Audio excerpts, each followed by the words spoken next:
neste momento.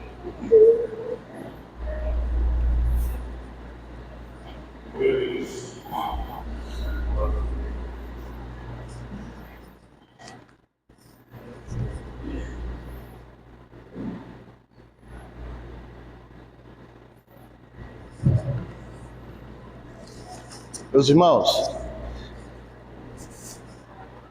o pessoal aí do fundo da porta me ouve bem? Então eu vou dispensar o microfone, tá? Não é muita coisa não, é porque Deus me agraciou com uma voz forte, potente, e aí se eu falar com o microfone fica mais barulhento, e é um costume meu, eu prefiro falar sem microfone. Estou muito feliz por estar aqui com vocês essa manhã. É uma alegria imensa para o meu coração poder servir a essa congregação e estar com vocês aqui. Eu lembro que já faz algum tempo que eu fui convidado para vir aqui pregar no culto à noite. Se eu não estiver enganado, para a Escola Dominical é a primeira vez que eu estou tendo esse privilégio de estar com os irmãos aqui. A nossa lição hoje, ela tem o objetivo de falarmos sobre a experiência de Paulo, descrita no capítulo 17 do livro de Atos dos Apóstolos. Para alguns, e é uma alegria para mim saber que nesta congregação há um número considerável de irmãos que já frequentaram os cursos de teologia que é oferecido ali na sede. Entre eles, temos a ETAD, da qual eu sou um dos professores, mas tem professor melhor, tá? Tem gente boa lá dando aula. Tá?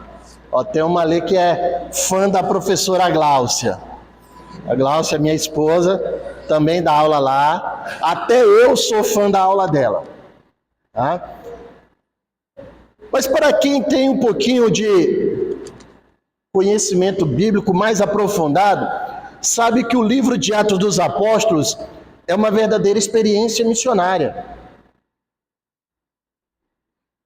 E esse capítulo 17 ele é famoso por causa de uma única experiência. Mas hoje, pela graça do Senhor Jesus Cristo, nós vamos ver algumas outras experiências que estão lá no capítulo 17 do mesmo jeito.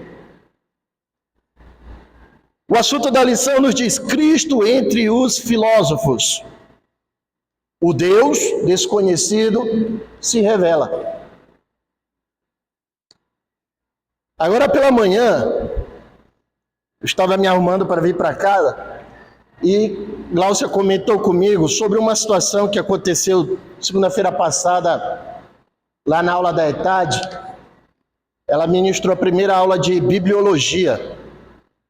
O curso de bibliologia é descrevendo o que é a Bíblia. Lá no curso de bibliologia você vai aprender que a Bíblia tem 66 livros, 2 testamentos. O primeiro testamento, que é chamado de antigo, mas não de velho, tá? Tem gente que chama de velho. Velho traz uma expressão meio usada, acabada. Antigo já traz coisa, nossa, é antigo, é vintage, é caro, é raro. Esse Antigo Testamento tem 39 livros e tem um Novo Testamento composto de 27 livros. Ao todo, somando tudo, são 1.181 capítulos, formando 31.173 versículos.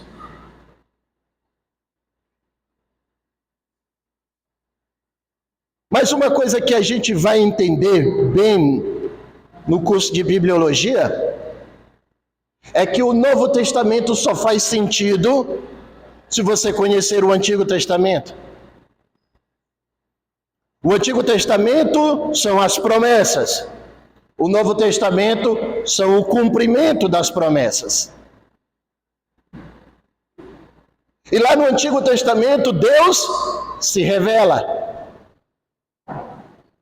No Novo Testamento, essa revelação, que para o homem parecia não ser suficiente, agora encarna num corpo humano e habita entre nós. Mas parece que a humanidade perdeu o senso do valor dessa habitação da revelação entre nós. E chegamos no capítulo 17 de Atos. E uma coisa que me chama a atenção, bem no início da leitura bíblica em classe, Paulo vai até Atenas e se depara com uma cidade extremamente religiosa. Religião é uma coisa. Ser cristão é outra diferente. No ano de 1998, eu tinha 15 anos e participei de uma experiência maravilhosa. Por um ano, eu tive um treinamento missionário. Eu morei na Bolívia. Eu tinha só 15 anos e morei na Bolívia. Larguei tudo aqui e fui para lá. E na Bolívia eu conheci uma igreja, fica na cidade de Camiri. E a igreja tinha um prédio no meio da quadra, um prédio grandão, e um corredor que a gente acessava casa pastoral, refeitório e várias situações. E na parede da igreja tinha uma pintura linda, maravilhosa, que toda vez que eu lembro disso eu me arrependo muito de não ter tirado uma foto daquela pintura. E tinha uma frase simples, mas muito profunda, que diz assim: Jesus Cristo não é religião. Jesus Cristo é vida.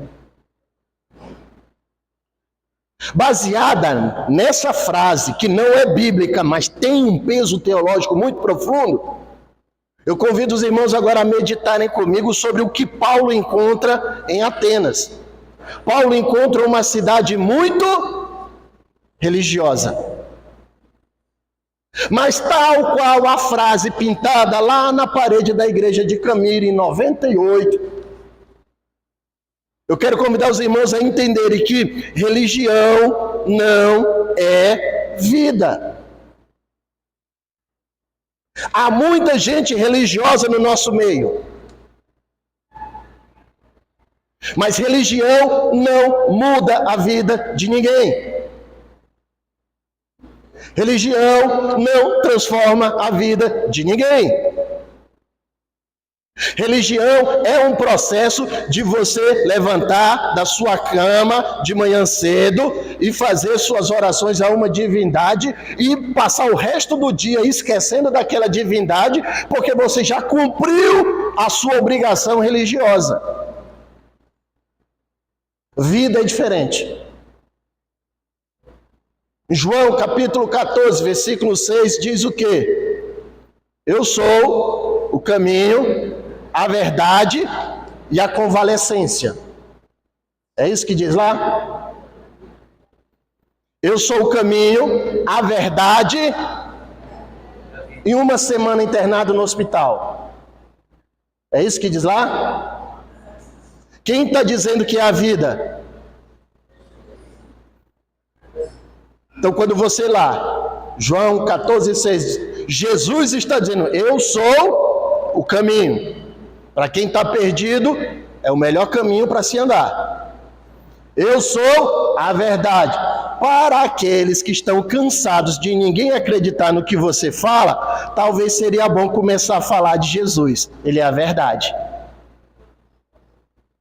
E Jesus vai terminar dizendo: eu sou a... Ele não diz eu sou a religião. Ele diz eu sou a vida. Mas nós precisamos da religião? Precisamos. O problema é que religião não é tudo. Muita gente esquece qual é o papel da religião na sua vida. A religião é simplesmente um ato, um rito, uma rotina. Você pode vir para a igreja como uma rotina, e isso se torna a sua religião. Religião não produz vida em ninguém. Paulo encontra uma cidade extremamente religiosa, mas espiritualmente morta. E é lamentável, irmãos, porque tal qual o cenário de Atenas em que Paulo encontrou, nós vamos encontrar hoje a nossa igreja. Eu não estou dizendo você, estou falando a igreja geral. Há muita gente religiosa no nosso meio e pouca gente viva. Esse Cristo que se revela, ele se revela para dar vida, ele não se revela para dar religião. Religião é um mecanismo que te faz chegar até ele. Uma vez que você chega até ele, a religião não te importa mais. Você continua usando ela, mas ela não é o mais importante. O mais importante é o Cristo que te dá a vida. E Paulo faz uma análise muito rápida e objetiva. Atenas era uma cidade multicultural. Atenas era um polo de cultura, um polo de sabedoria, um polo de tudo o que a vida mundana pode oferecer. Se fôssemos trazer para a nossa realidade hoje, é mais ou menos o que Vilhena representa para Chupinguaia, Colorado, Cerejeiras, Cabixi, Curumbiara, Pimenteiras. Todas essas são cidades boas para morar, mas Vilhena é melhor, não é?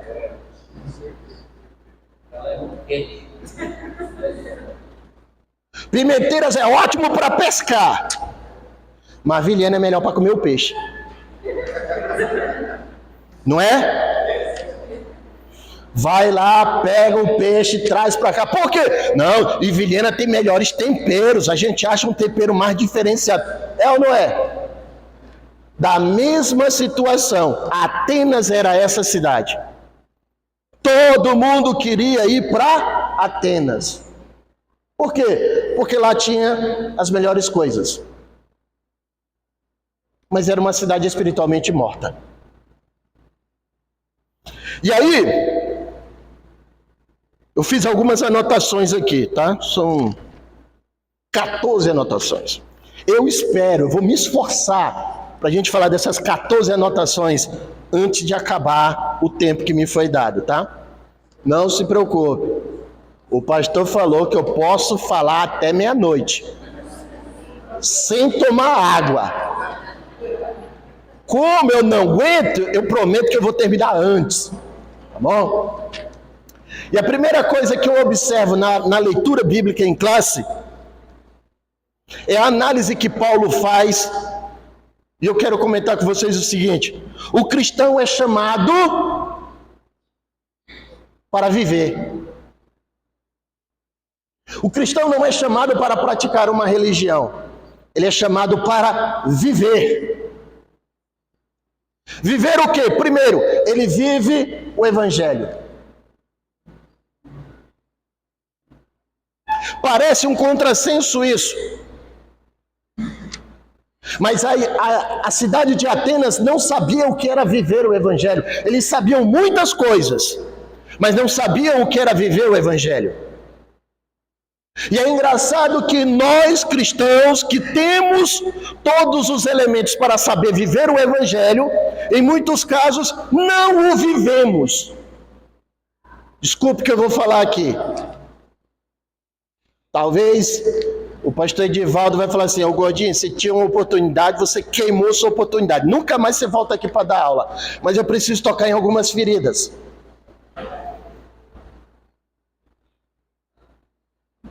Nós temos tudo para vivermos o evangelho. E não vivemos por quê? Por preguiça. Porque não queremos carregar o peso do evangelho.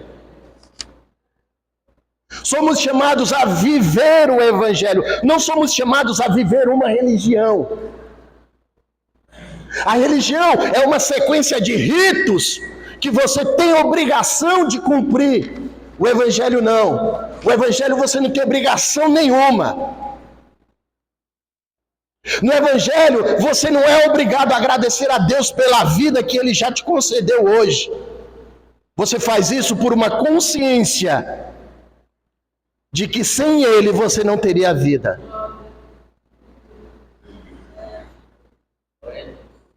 Ah, mas o meu parente está lá no hospital, está internado. Mas ainda tem vida. E mais do que tem vida, mesmo que esteja deitado num caixão, ainda tem um Deus que levanta mortos. Ah, e por que o meu parente morreu e não foi levantado do caixão? Talvez porque você esqueceu de viver a vida do Evangelho. Há um preço a se pagar por viver a vida do Evangelho. Segundo, que me chama a atenção, o cristão foi chamado para anunciar o Evangelho. E em muitos casos estamos gastando nosso tempo em anunciando uma religião.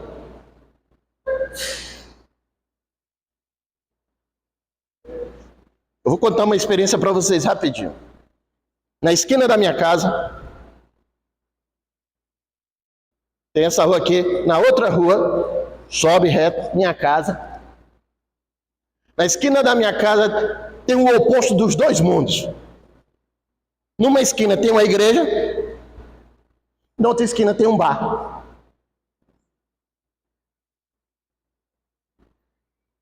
Outro dia eu entrei lá no bar, fui lá no bar. Fui comprar um refrigerante. E fiz amizade com o dono do bar. E pouquinho em pouquinho eu estou evangelizando ele. Eu acho que ele vai me falir. Porque toda vez que eu vou lá comprar um refrigerante, eu estou pregando o evangelho para ele.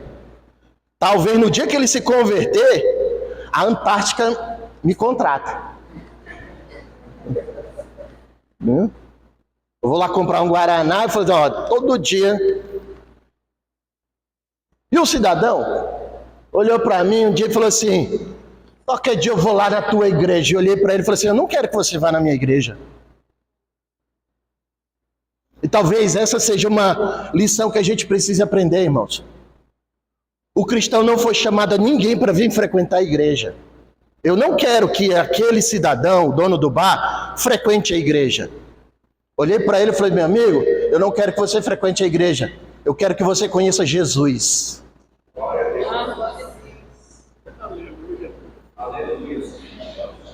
Placa de igreja não vai resolver o problema da tua vida. Agora, na igreja em que você frequentar, Jesus Cristo vai resolver a tua vida. O cristão foi chamado para viver e anunciar o Evangelho, não uma religião.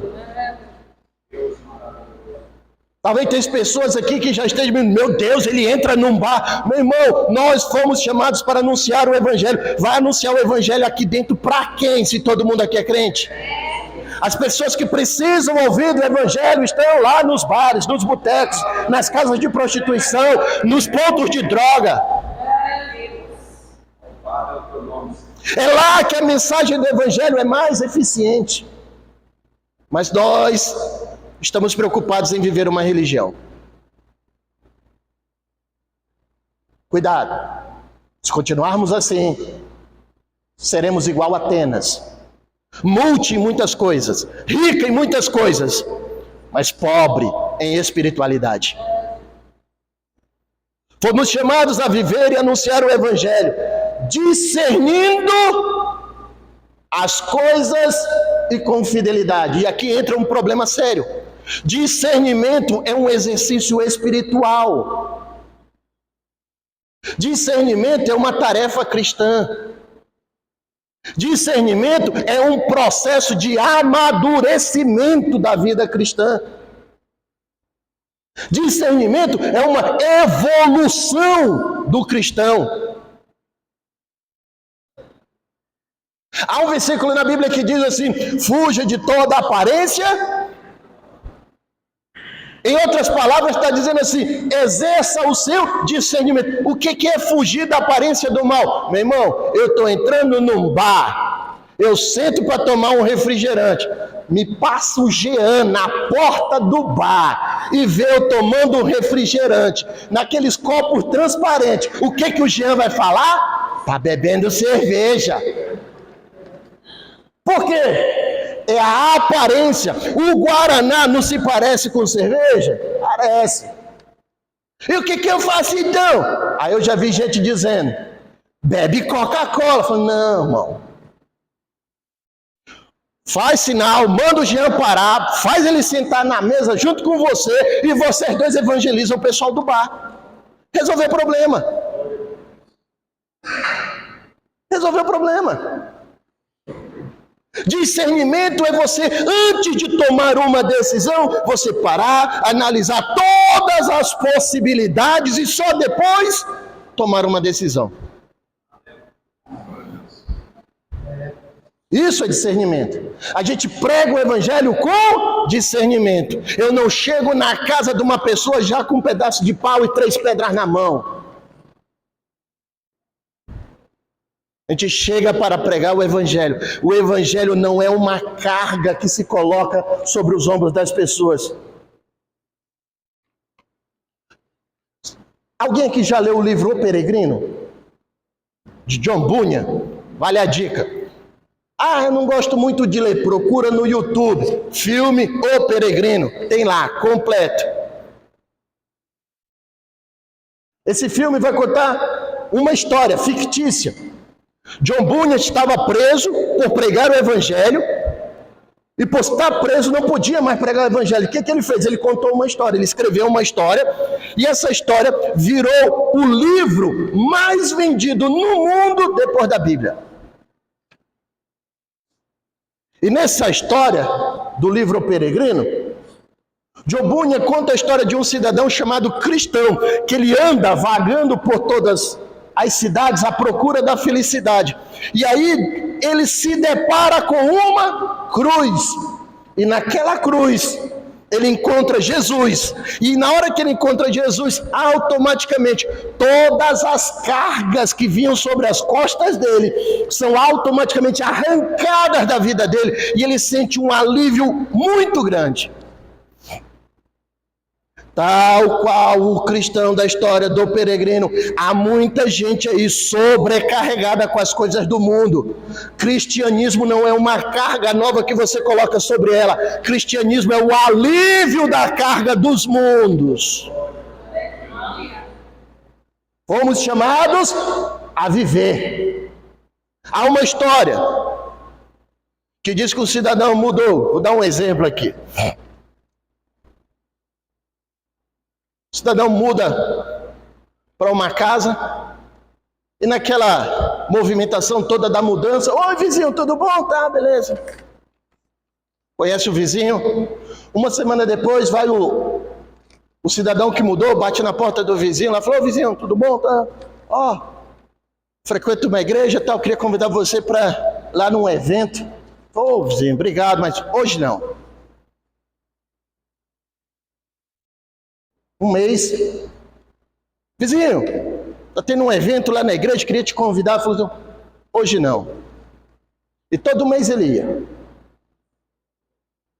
Toda semana ele ia. 6 meses, ô vizinho, queria te convidar para um evento que vai ter lá na igreja. Eu falei: ô vizinho, eu não vou poder, eu estou lendo um livro, e esse livro está muito bom, está muito interessante. Mas assim que eu terminar de ler esse livro, eu vou lá na sua igreja. Eu falei: tá bom, beleza. 2 anos depois, vizinhos ali, cumprimentava, falava, vida tranquila, normal. 2 anos depois, chega o que era convidado, falou: ô vizinho, tudo bom? Como é que vai a igreja? Ah, vai muito bem. Rapaz, vai ter aquela atividade que você vivia me convidando? Vai. Domingo agora tem uma. Eu vou com você. Você vai? Vou. Tá bom.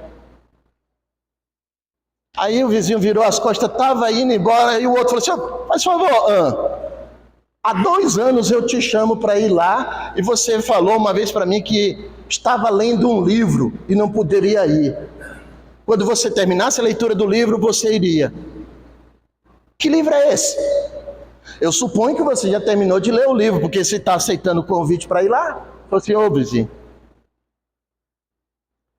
há 2 anos eu estou estudando a sua vida.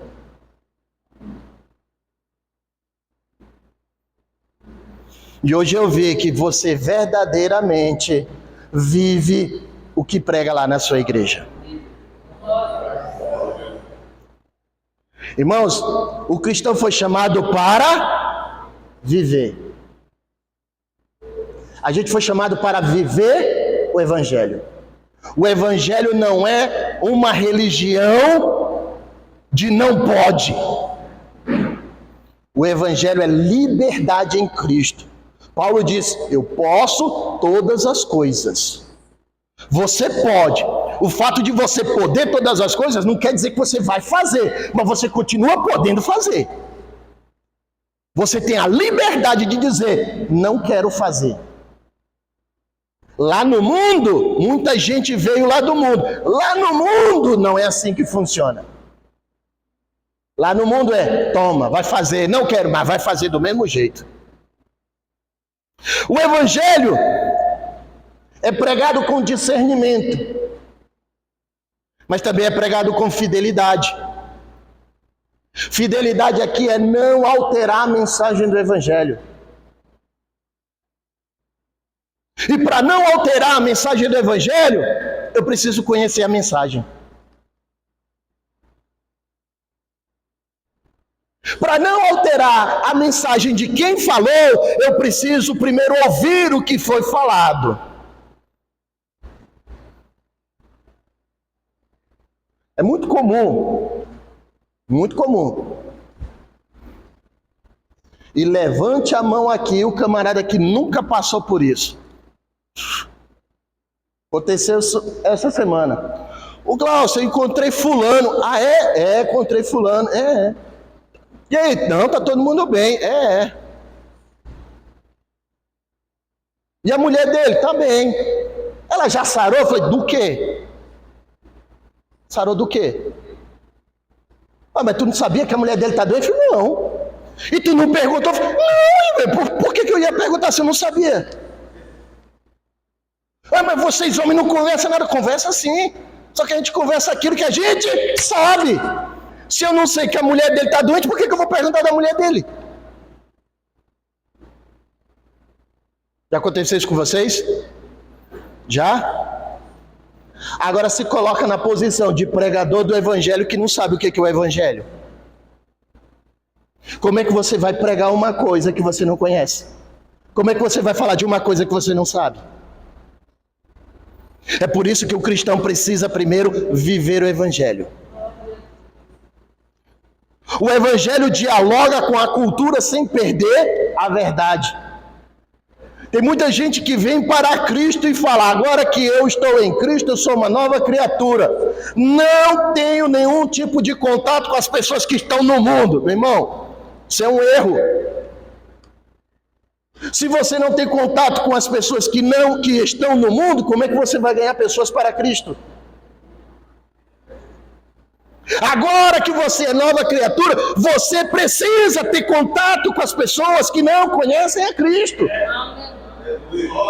É para isso que Deus te chamou. É esse viver seu nessa nova vida que Cristo te dá que vai ser o gatilho para as novas conversas, para atrair pessoas para Cristo. Bem no comecinho, a gente entende que Paulo foi guiado pelo Espírito para ir até Atenas. E aqui me gera um leque muito grande de opções. Tem muita gente querendo fazer muita coisa pelo Evangelho. Né, pastor Edivaldo? Mas não tem a direção do Espírito. Pastor, eu quero evangelizar. E o pastor está ali. Não, esse evangelismo aqui não vai dar certo. Irmão, não vai não. Não, pastor, mas a pessoa precisa de uma visita. Meu irmão, eu sei que a pessoa precisa de uma visita, mas não vai não. Por quê, pastor? Às vezes o pastor, com muita educação, muita delicadeza, está querendo dizer assim: meu irmão, você não é a pessoa mais adequada para visitar essa pessoa. O seu talento não é esse, o seu talento é outro. E falta para nós, irmãos, um pouco desse direcionamento do Espírito Santo. Tem muita gente querendo fazer muita coisa, mas não tem a direção do Espírito Santo. Alguns aqui já viram o coral da sede cantar, não já? Inclusive, uma vez o coral já veio fazer uma visita aqui. Foi num culto de Santa Ceia. A minha esposa, ela está afastada da regência do coral por um problema na voz. Mas ela é a regente lá do coral. E uma vez uma irmã me interpelou e falou assim: por que você não canta no coral? Eu disse: ô irmã, a senhora quer mesmo acabar com o coral, não quer?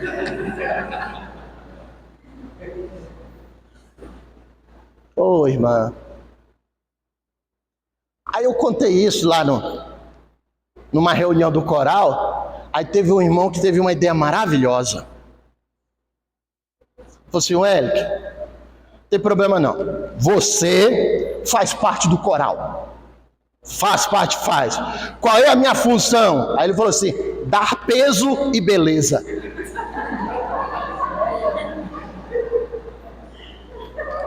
Acabou. Quer coisa melhor? Vocês estão rindo porque não é com vocês, né? Mas entende, irmão, qual é a minha função no coral? Dar peso e beleza. Ou seja, se eu fizer regime, eu estou indo contra o coral, porque eu não estou dando peso.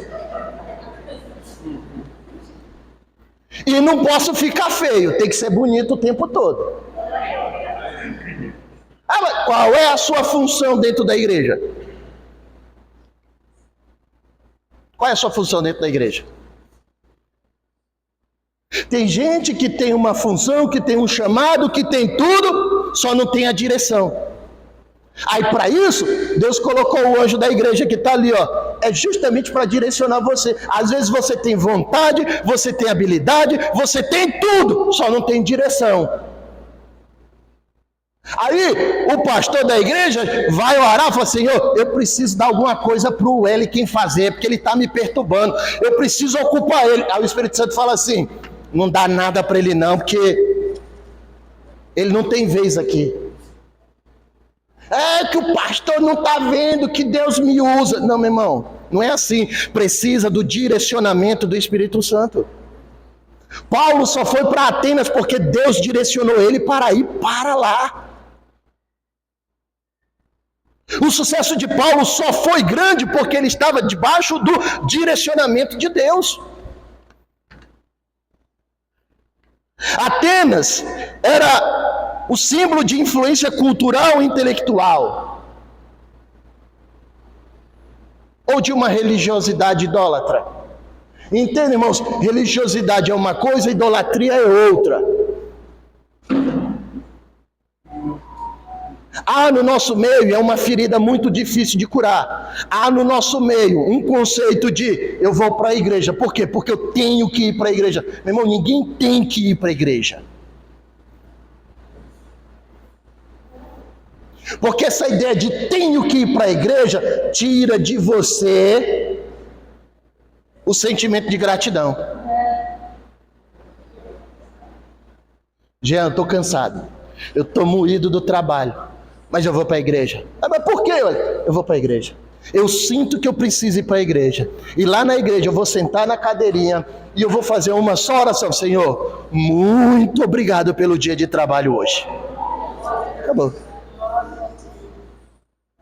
Eu tenho que ir. Não, meu irmão. A vida do cristão não é uma obrigação. A vida do cristão é gratidão. Obrigado, Senhor, porque eu tenho uma igreja para congregar. Obrigado, Senhor, porque eu tenho uns irmãos igual o Jean, que é uma pedra no meu sapato. Porque se o Senhor não me desse essa pedra no sapato, eu não ia saber que eu sou tão mal com meu irmão. Não é o irmão que é mal comigo, não, irmão. É eu que sou mal com ele.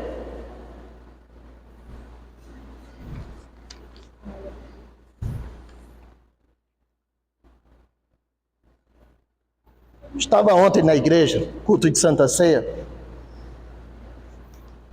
E o Espírito Santo me levou a ver um raciocínio. Uma irmã cantou um hino sobre a cruz de Cristo. E ela fala assim, no hino, e o texto bíblico fala, que ao expirar, ao declarar, tudo está consumado, Jesus deixou a cabeça dele mole e a cabeça caiu sobre o peito, dando sinal de que ele morreu.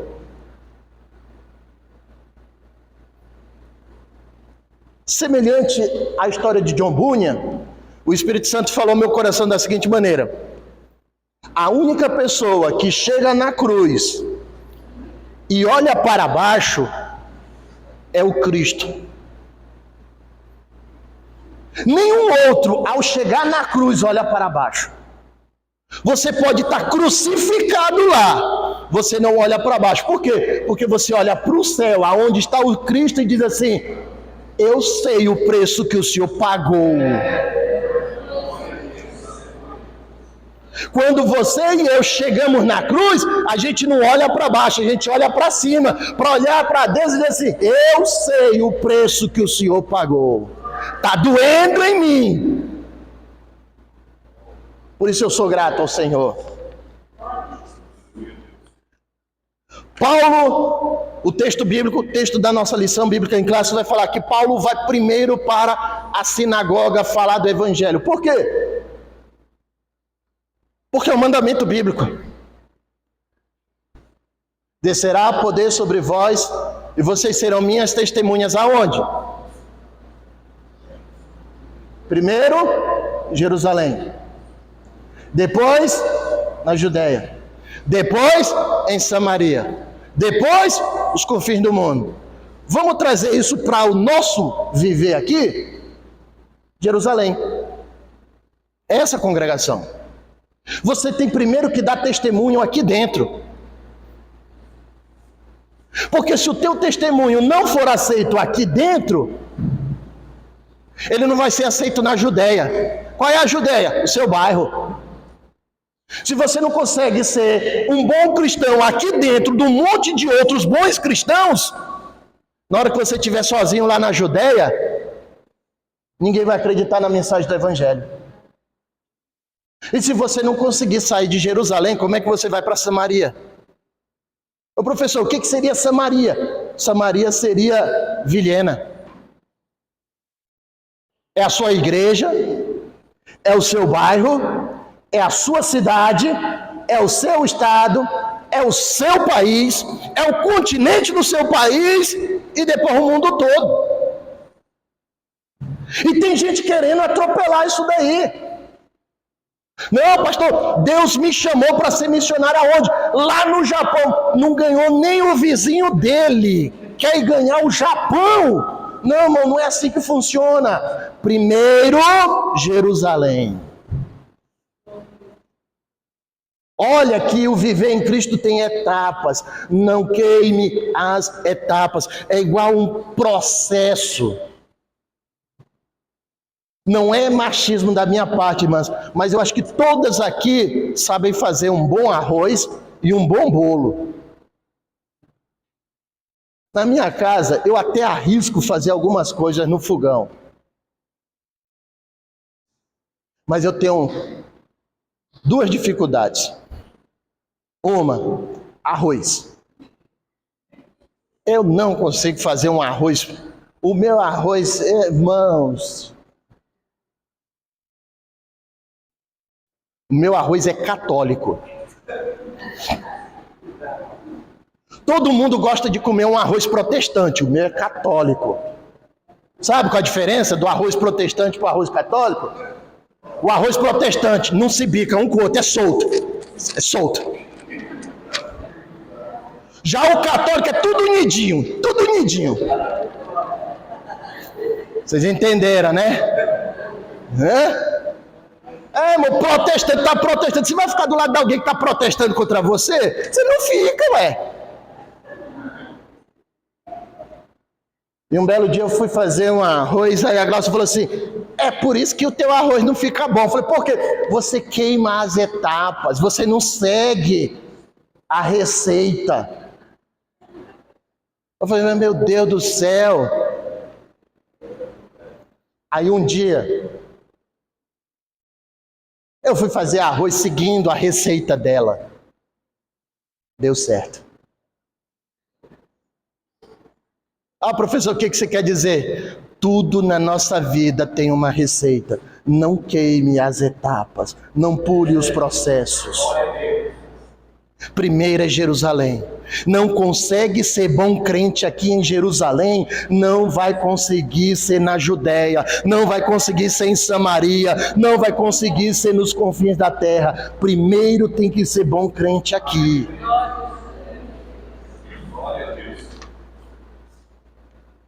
O texto bíblico vai dizer que Paulo pregava nas sinagogas, mas aí pegaram Paulo e levaram ele para um lugar chamado Ágora. Ágora é um anfiteatro público que fica na praça. Qual é a lição que a gente aprende aqui? Primeiro se prega o evangelho na congregação, se foi aprovado na congregação, vai para a praça pública. Primeiro você vem aqui, aprende o que vai falar, recebe autorização para falar, aí sai para a praça pública falar. O problema é que hoje nós não visitamos praças públicas. A praça pública de hoje é rede social. E aí, pastor Edivaldo, o que tem de crente na rede social, dando testemunho de que não conhece Cristo, é fora de brincadeira. E vou lhe dar um conselho, meu pastor, não vá para as redes sociais ficar fiscalizando os seus crentes, que o senhor vai ficar doido. Não vá não. O senhor vai ficar doido. Meu Deus, mas essa ovelha aqui é minha ovelha? É, mas essa ovelha está sem lã, Jesus. Tá, pastor. O que tem de ovelha sem lã na internet é fora do gibi. Mas esse irmão que eu pensei que ele era um cordeiro, mas ele é um bode. Tem. A gente prega lá o que é pregado aqui. A gente fala lá o que é falado aqui. Eu não posso pegar o que é falado aqui e mudar para poder falar lá. Lembra? Fidelidade no pregar o evangelho. Aleluia. Glória a Deus. Meu irmão, sabe por que eu respeito a opinião do meu pastor? Não é porque ele é meu pastor, não. Porque ele talvez seja pior do que eu, comedor de farinha mais do que eu. Eu respeito a opinião do meu pastor porque ele está lá pregando. Tempos depois eu estou na minha casa lendo a minha Bíblia. Olha, o pastor falou sobre isso daqui. Então eu vejo que o meu pastor, antes de subir no púlpito para pregar, ele também lê a Bíblia. Porque eu leio a Bíblia. A mensagem do seu pastor é validada no seu coração, não é quando ele fala, mas quando você lê a Bíblia também. E se você não lê a Bíblia, como é que você quer ir lá fora pregar o evangelho?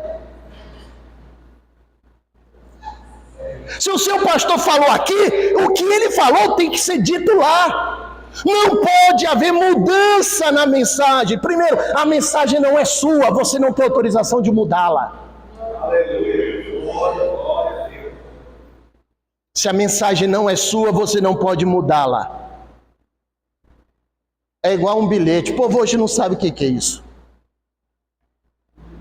O professor falou, vou mandar um bilhetinho para sua mãe. Entregava na mão, chegava em casa e entregava para minha mãe. O que a professora escrevia era o que minha mãe lia. Eu tenho autorização para mudar o bilhete? Não, primeiro era criança, não sabia como alterar a mensagem do bilhete. Mas mesmo que soubesse, não posso alterar a mensagem. Por quê? Porque a mensagem não é minha, eu só mudo aquilo que é eu que digo. E a mensagem é do Evangelho, eu não posso mudar o Evangelho. Deus te chamou para pregar o Evangelho, não é uma versão sua do Evangelho, é o Evangelho. E Paulo vai pregar na praça para quem? Para os epicureus. Quem são os epicureus? Epicureus eram os cidadãos que colocavam o prazer acima de qualquer coisa. Alguma semelhança com a atualidade? Quem aqui é de família nordestina? É? Vocês são da onde? Ceará. Não é não? Da onde? Minas Gerais. Não, aí Minas Gerais não é Nordeste. A sua família é da onde? A sua família é de Minas também? Não, então aí não é Nordeste. Eu sou de uma família maranhense. Em famílias nordestinas há um ditado. Os dois estão aqui, pode dizer se é ou não verdade. Há um ditado que diz assim: farinha pouca, meu pirão primeiro. Não é? Farinha pouca, meu pirão primeiro.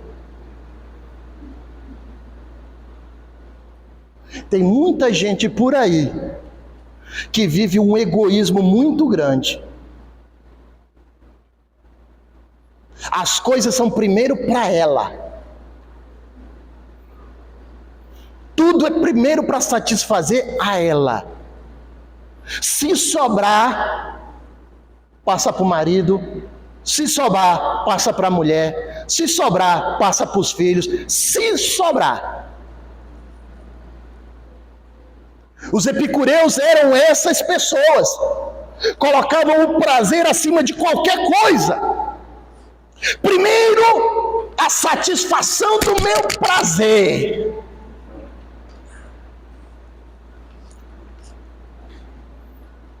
Paulo foi conversar com esse cidadão. Falou assim: não, meu irmão, não é assim que funciona, não.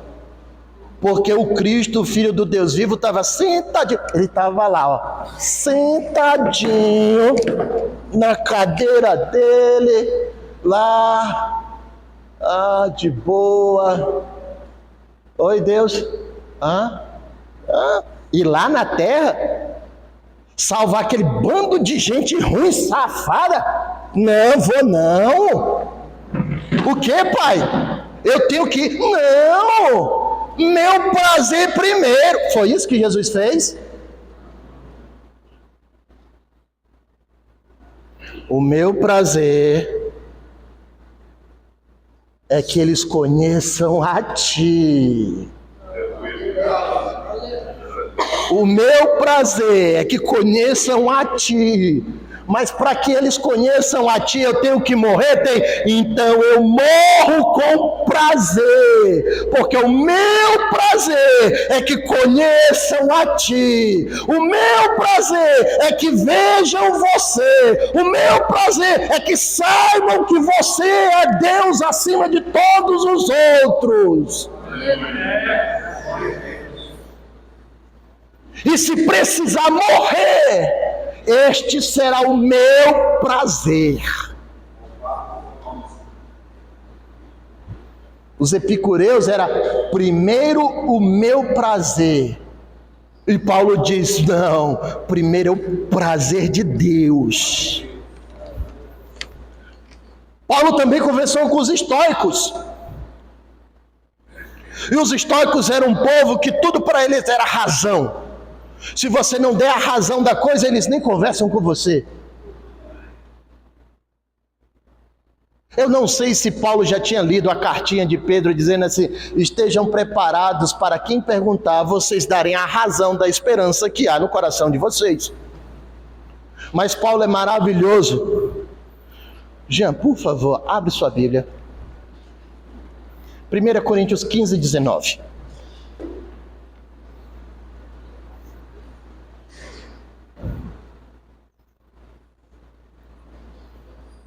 1 Coríntios capítulo 15, versículo 19, Pode ler, Jean.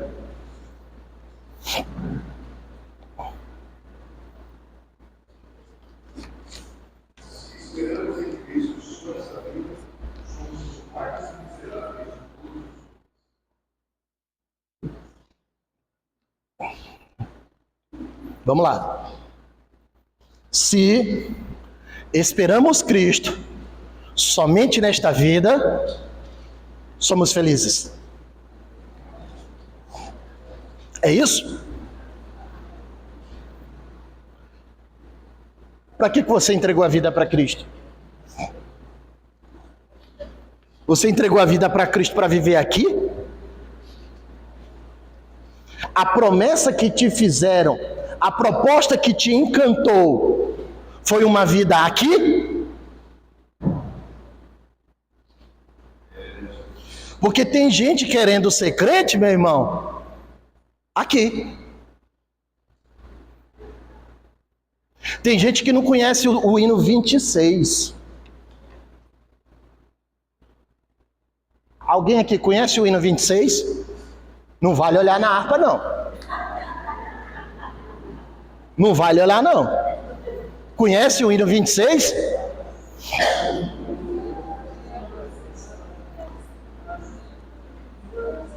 Vamos lá? Quão glorioso cristão é pensares nesta terra que não tem valor. É assim? É isso? Não? Ô, pastor Edivaldo, tem que atualizar esse povo, hein, pastor Edivaldo? Ô, pastor Edivaldo, tá difícil aqui. Eu sei o quanto o senhor sofre com esse povo aqui, hein, pastor?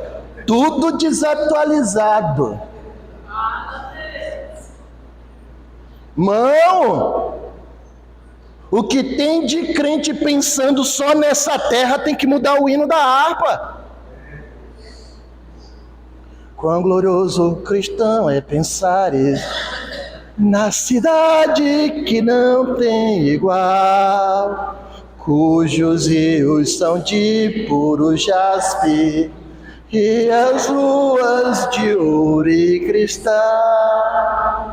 Pensa como será glorioso ver-se a eterna multidão que cantando aguarda a chegada dos que vencem a tribulação. Você foi chamado para uma vida além dessa.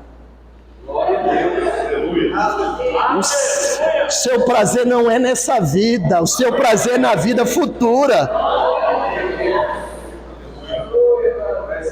O seu alvo não é nessa vida, o seu alvo é na vida futura. Mesmo que o seu corpo morra, padeça, sofra, seja castigado, os seus olhos estão na vida futura. Tal qual Filipe sendo apedrejado, ele sendo apedrejado, ele olha e fala assim: eu vejo os céus abertos. Eu vejo os céus abertos. Filipe não viu a terra, não, ele viu os céus abertos. Há muita gente querendo saciar os prazeres desta vida mundana, mas a igreja foi chamada para pregar o evangelho de uma vida no pós-vida terrena. Você foi chamado para uma vida além desta. Paulo está no Areópago. Areópago não é a ágora. Ágora é a praça pública. Areópago é diferente. Areópago é o clube dos mais sábios. Olha, irmãos, como o crente é. Primeiro ele começa lá em Jerusalém. Daqui a pouco, tal qual a oração de Ana. Sabe a oração de Ana? 1 Samuel, se eu não estiver enganado, é capítulo 2, versículo 8. É ele quem tira do meio do lamaçal de pecados. Dá uma chacoalhadinha assim. mela no sangue dele. Tira. Tá limpo? Tá. Agora vai se sentar no meio dos príncipes. Mas antes de se sentar no meio dos sábios, você precisa aprender. Ninguém vai frequentar clube de sabedoria se não tiver sabedoria para passar. Ah, por que a gente vai na EBD? Porque aqui a gente aprende. Aqui a gente aprende. É só por isso. Você só vem na EBD porque aqui é o local que você aprende.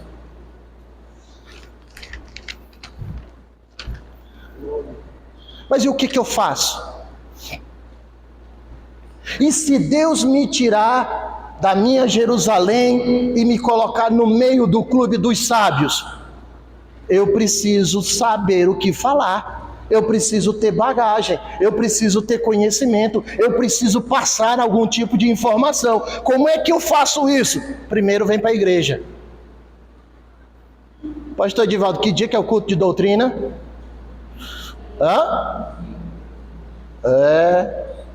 Vamos tirar uma foto hoje aqui, vamos comparar com o culto de quinta? Irmão, pastor, eu quero pregar. Tá, irmão, você não vem na IBD, você não vem num culto de quinta, você não frequenta uma ETAD, você não vai... Qual é o conhecimento que você vai passar?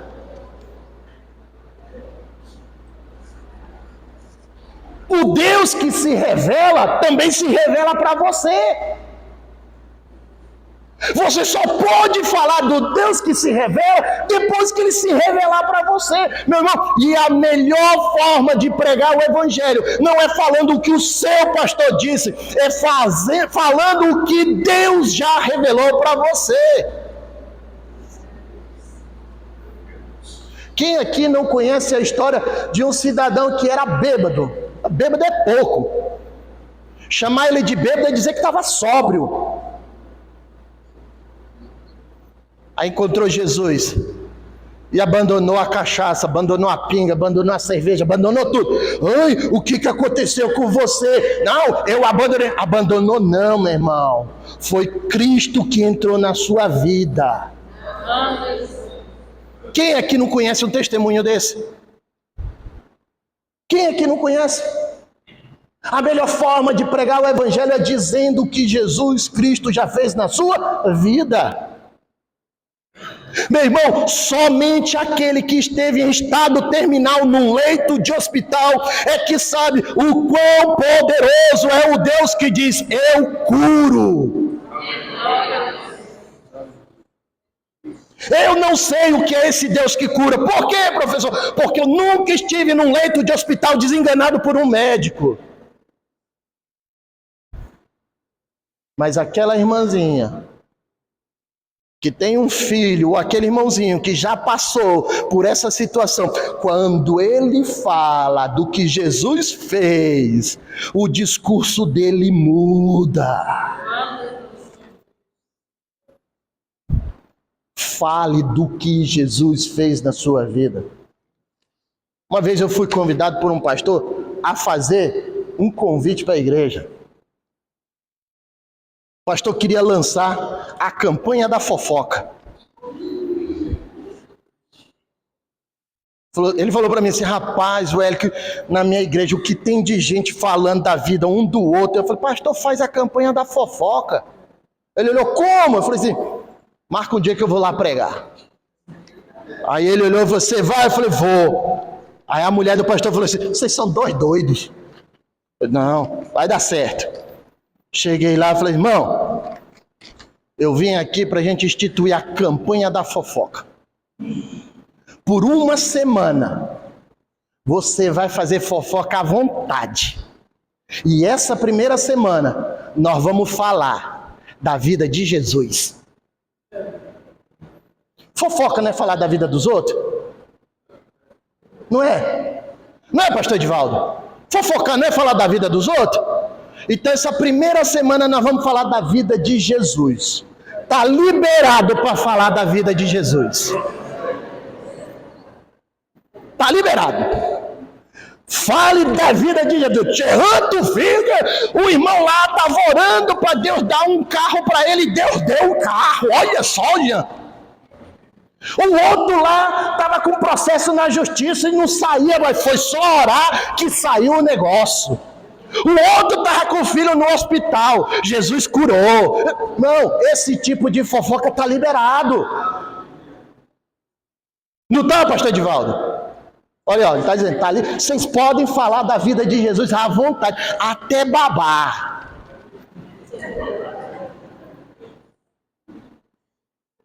Para poder ir pregar lá fora, tem que primeiro aprender aqui dentro, tem que pegar daqui de dentro para levar lá para fora. Os elementos de Paulo nas discussões dele, eu já estou caminhando para o final, porque o relógio ali é protestante. Desde a hora que eu comecei a falar, ele está protestando comigo. Os elementos de Paulo: sabedoria e sensibilidade espiritual. Nós não vemos Paulo no meio de um povo idólatra ofendendo eles. Irmão, a sua vizinha é idólatra, não diga que ela vai para o inferno. Ela sabe que vai para o inferno. O evangelho não é dizer para a pessoa que ela vai para o inferno. Isso não é pregar evangelho. Não perca o seu tempo dizendo para ninguém que essa pessoa vai para o inferno. O evangelho não é, olha, você vai para o inferno. Não, o evangelho é, se você não quiser ir para o inferno, tem uma solução, tem um outro caminho, tem uma opção. Se você não quiser ir para o inferno, Jesus Cristo te mostra a direção do céu. Isso é pregar o evangelho. Não se inicia uma pregação com ataques. Se você atacar uma pessoa, você vai fechar o coração dela para a mensagem do evangelho. Imagina, irmão, o meu vizinho lá, dono do bar. Se eu fosse rude com ele, será que ele espontaneamente iria dizer assim, eu um dia vou na sua igreja? Será que ele iria dizer? O evangelho não é pau na muleira de ninguém. O evangelho é bálsamo na ferida. O evangelho não é você vai para o inferno, não. O evangelho é, se você quiser, Deus garante a sua entrada no céu. Falta um pouco de discernimento para nós, irmãos. João capítulo 3, versículo 18 diz, aquele que recusou o Filho de Deus já está condenado ao inferno. Então você não precisa gastar o seu tempo falando que a pessoa vai para o inferno. Gaste o seu tempo dizendo, ainda tem uma opção de entrar no céu. Acabou meu tempo? Vamos aproveitar esse quase. Paulo termina os seus discursos fazendo um chamado ao arrependimento.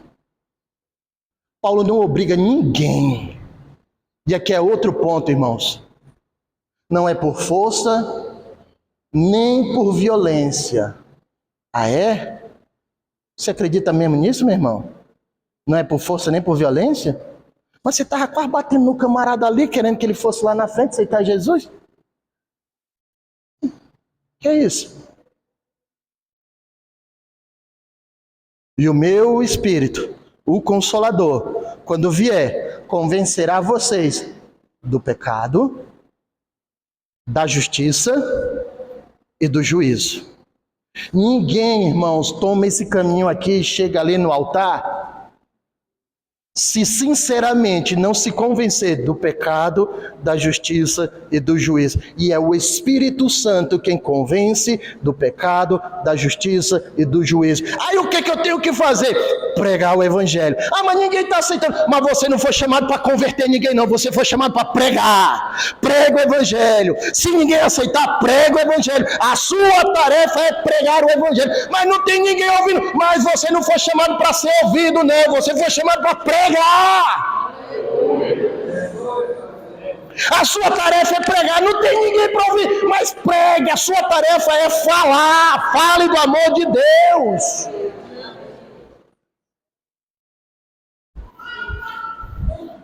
Então eu vou para o meio da praça. Vá, meu irmão. Se o direcionamento do Espírito Santo para você é ir para a praça lá, onde não tem ninguém, ficar falando feito louco, fale, porque Paulo diz que para o mundo é loucura, mas para quem conhece Deus é a revelação do poder dele. Paulo nos chama a um arrependimento. E esse arrependimento vem pela pregação do Evangelho, vem por falar o Evangelho, vem por não adulterar a mensagem do Evangelho.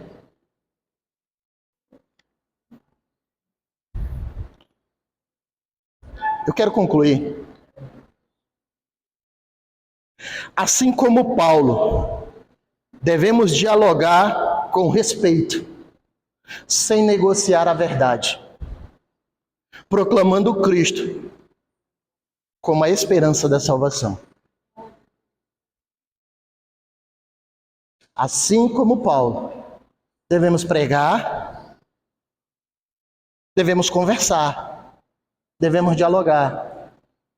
Ah, o meu vizinho que não é crente me chamou para ir à tarde lá na casa dele. Vá. Ah, mas ele conversa demais. Se eu for lá conversar com ele, eu vou perder o horário de ir para o culto. Vá conversar com o seu vizinho. Quem sabe não é naquela tarde que ele encontra Jesus? Vá, converse com o seu vizinho. Gaste tempo com quem ainda não conhece o Evangelho. Nós estamos com a mania muito feia de querer gastar tempo com quem já conhece o Evangelho. Nós fomos chamados para gastar tempo com quem não conhece o Evangelho. Gaste tempo com quem não conhece o Evangelho. Converse com quem não tem o Evangelho. Converse com as pessoas que não sabem o que é o Evangelho. Fale de Jesus Cristo, não é para quem conhece o Evangelho, não. É para quem não conhece. E na hora de falar, não tenha medo de falar a verdade. Uma coisa é falar com amor. Outra coisa é tirar o amor das suas palavras. Ah, mas eu vou dizer para o camarada que ele vai para o inferno? Não. Mas diga assim, meu irmão, só Jesus coloca você no céu. Pronto. Você está dizendo a mesma coisa, só que com outras palavras. Sem Jesus, ele vai para o inferno. Mas você foi chamado para falar de Jesus. Meus irmãos, eu peço a Deus que hoje tenha sido uma manhã de despertamento, para que nós vejamos que Cristo se revela. E essa revelação de Cristo precisa sair de dentro das quatro paredes da nossa congregação, para nós alcançarmos mais pessoas para o Evangelho de Jesus Cristo. Senhor meu Deus, graças te damos. Obrigado, Senhor, pelo teu amor, pelo teu favor. Obrigado, Senhor, pela tua bondade, pela misericórdia do teu Espírito sobre as nossas vidas. Louvo e exalto o teu nome, porque tu tens sido bondoso, maravilhoso. Senhor meu Deus, que tudo que foi falado aqui possa entrar nos nossos corações, repousar nas nossas vidas e direcionar os nossos caminhos para que cumpramos a vontade do teu Espírito Santo sobre as nossas vidas, hoje e sempre. Amém. Glória a Deus. Meu irmão, muito obrigado. Obrigado. Jesus te abençoe. Amém. Amém. Quando estão contentes, glória a Deus.